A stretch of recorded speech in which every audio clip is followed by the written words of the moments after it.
Hello guys, welcome back to my channel Avrul speaks. और आज जो मैच हुआ वो था बहुत ही ज़बरदस्त मैच, और वो था ऑस्ट्रेलिया वर्सेस नीदरलैंड। वैसे नीदरलैंड फेवरेट था ही नहीं ऑस्ट्रेलिया के, क्योंकि ऑस्ट्रेलिया ऑलरेडी इतने ज़बरदस्त फॉर्म में चल रहा है। जो जो पीछे से दो मैच बैक टू बैक जीत के आ रहे हैं, और वो अलग ही फॉर्म में, अगर आप देखो उनके जो बैट्समैन है आहिस्ता आहिस्ता फॉर्म में आ रहे हैं, स्कोर कर रहे हैं। एक मैच में जो नहीं करता अगले मैच में आके वो कर जाता है। और कहीं ना कहीं अगर हम देखें ऑस्ट्रेलिया की बैटिंग को, वो बैक ऑन ट्रैक है। और हमेशा से मैं बोलता हूँ, अगर आपको बैटिंग में कुछ अच्छा करना है तो ऊपर के 3 या 4 चलने चाहिए, जो कि चले आज। और आज ही नहीं, वो पीछे के मैचेस से भी चलते आ रहे हैं। जैसे उन्होंने 2 मैच हारे, उसके बाद दे बाउंस बैक। और अभी तो खबर ये है कि ट्रेविस हेड बेंच में है, और Travis Head is also going to be part of 11 के स्क्वाड में। तो Australia is looking very dangerous now. उनकी बॉलिंग क्लिक कर रही है। हालांकि आज का मैच जो था, it was not with the very good team. बेशक नीदरलैंड ने साउथ अफ्रीका को हरा दिया, बट वन आउट गेम्स होते हैं जहाँ पे दे प्ले गुड, ठीक है। But Australia were too good for Netherland, too hot to handle. और जिस हिसाब से वार्नर इज इन फॉर्म, और जैसे वो बैटिंग कर रहे हैं, और आज देखिए स्टीव स्मिथ भी रन करके चले गए, लबुशेन भी रन करके चले गए। नीचे से मैक्सवेल ने तो पूरा गेम ही उड़ा दी। और Maxwell, the way Maxwell was hitting today, he was in total control. And जिसके लिए वो माने जाते हैं, देखो मैक्सवेल को भी हम वैसा नहीं बोल सकते ना, इक्का दुक्का काइंड ऑफ प्लेयर। वो अपनी जब वो अपनी फॉर्म में आते हैं या जब वो खेलते हैं तो कंसिस्टेंसी दिखाते हैं। लेकिन जो आज उनकी पावर हिटिंग थी, it was unbelievable. He was hitting every delivery. उसको फ़र्क ही नहीं पड़ रहा था कि बॉल लेंथ बॉल है, फुलर वन है, शॉर्ट बॉल है। वो जो जो जो डिलीवरी उसके रडार में आ रही थी, और नहीं भी आ रही थी, वो स्विच हिट करके मार रहा था। 3 छक्के तो मेरे को ये याद है, उसने स्विच हिट करके मारे हैं, और ball middle of the pitch गिरी है। और अगर वो देखो प्लम होते तो बोल्ड होते, बट उस आदमी का कॉन्फिडेंस देखो, उसने उस डिलीवरीज पे छक्के मारे हैं, गुड लेंथ को कन्वर्ट करके, फुल लेंथ को कन्वर्ट करके टाप टाप लगा रहा है। 8 छक्के, 40 बॉल पे 100, fastest ever 100 in world cup में। What else you need from a brute power hitting. ऐसे प्लेयर से आप क्या उम्मीद कर सकते हो। उसने पूरा मैच खा लिया। वैसे भी नीदरलैंड के लिए 300-320 was par score, but Maxwell came into the picture and he stamp लगा लिया थी, अब तो तुम मैच जीत ही नहीं सकते।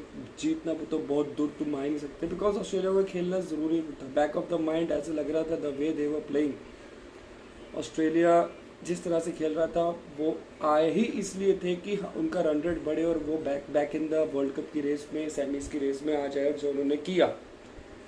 और माइनस के रन रेट से they jumped into 1.2, around 1.2 1.3 plus में आ गए, पॉजिटिव में आ गए। Now they are contenders of semis.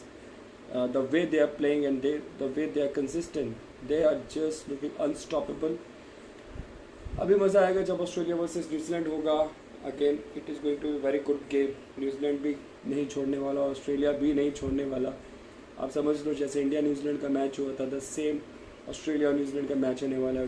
बहुत टक्कर का मुकाबला होने वाला है। ऑन द अदर हैंड, अगर मैं बात करें नीदरलैंड की बॉलिंग का, दे वर क्लूलेस। क्यों? क्योंकि देखिए, जब आप हाई क्वालिटी टीम के सामने आते हैं, जैसे मैंने पिछले वीडियो में बोला था, मैंने कभी ऑस्ट्रेलिया को किया ही नहीं था कि ऑस्ट्रेलिया नहीं आ पाएगा। वो बुरा खेल रही थी। कभी कभी हो जाता है, जब आपके कॉम्बिनेशन ऊपर नीचे होते हैं तो थोड़ा फ़र्क पड़ता है। और आप इंडिया का एक्सेप्शन केस ले लीजिए, बिकॉज इंडिया अपने होम ग्राउंड में खेल रहे हैं। उनकी जो वो जिस भी ग्राउंड में जाएंगे, उनका होम ही ग्राउंड है, जैसे होम कंडीशंस है। और वहाँ पे they know how to strangle, they are in a very good positive mind set and they are attacking. वो अटैक कर रहे हैं, ठीक है।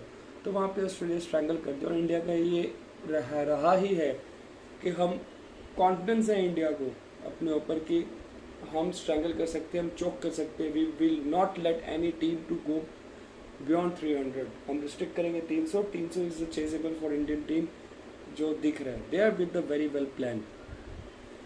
तो ऑस्ट्रेलिया के साथ इंडिया बहुत थोड़ा सा एक्सेप्शनल केस था, हम ऑस्ट्रेलिया को रूल आउट नहीं कर सकते थे।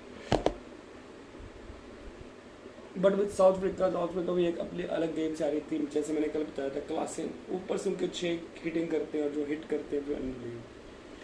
बट आज ऑस्ट्रेलिया ने दिखा दिया what they are capable of. ऐसा हुआ था 2015 में भी हुआ था, ऑस्ट्रेलिया को बोल रहे थे नहीं खेलती है, they are looking weak, but they came into the picture and they won the game, they won the world cup and they were the class. उन्होंने अपना क्लास शो किया था उस टाइम पे 2015 में। ये एक क्वालिटी टीम है, ये इनको बाउंस बैक करना आता है हमेशा से। तो जब नीदरलैंड बॉलिंग कर रहा था दे वर नॉट इन कंट्रोल, तो राइट एरिया से बॉल नहीं पड़ रही थी बिकॉज सामने वार्नर खड़े हैं। मिच मॉस का विकेट लेने के बाद पार्टनरशिप्स लगती गई, स्टीव स्मिथ के साथ पार्टनरशिप लगाई वार्नर ने, फिर लबुशेर के साथ पार्टनरशिप लगाई वार्नर ने, तो और लंबी लंबी पार्टनरशिप्स लगी, छोटी छोटी पार्टनरशिप्स लगी। तो उसकी वजह से they were experimenting with their balls, they were not hitting the good areas to be honest, जो मेरे को आज देख के लगा। और कंसिस्टेंटली 20 ओवर तक 6.8 7.1 इसका एवरेज लेके रख रही थी Australia, which shows they were dominating the Dutch players. और डच प्लेयर की इतनी भी क्वालिटी बॉलिंग लाइनअप नहीं है कि वो स्ट्रैंगल कर सके, चौक कर सके, संभाल सके, और they are not having that exposure in the cricketing field because they are not competing उस लेवल पे, राइट।